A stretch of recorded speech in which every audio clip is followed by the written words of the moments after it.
President Joe Biden just signed the TikTok bill, which means it has officially become law. Now, this is the legislation that would force its parent company, Chinese tech giant ByteDance, to sell its stake in TikTok or else face a ban in the US. Now, with this being signed into law today on April 24th, there's a really quirky thing to note about the timing. The bill gives 270 days for any kind of separation for ByteDance to sell that stake. That 270-day timer ends on January 19th, the day before the presidential inauguration. Now, the language of the bill also gives the sitting president at the end of that deadline the option to extend it for an additional 90 days. So that means with Joe Biden signing it today, that Joe Biden will also be the president in power to give an extension or not to TikTok if they do not fulfill the letter of this bill. It also means that TikTok is again tied up in kind of the politics of it all. You'll remember Donald Trump, when he was president, was the first to try to ban TikTok in a 2020 executive order that was then pushed aside by the Biden administration. Trump has now changed his tune. He said in recent weeks that he actually thinks TikTok can stay.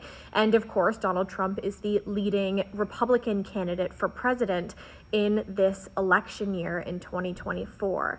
So depending on what happens with the presidential election could really impact the future of this company. TikTok, for its part, has already promised this morning that it will fight this legally. That's not a surprise. We thought that they would take every legal challenge, and we can take some cues for how they're going to do that in some past legal back and forth that they've had. The state of Montana last year put a bill in place that would ban TikTok within that state.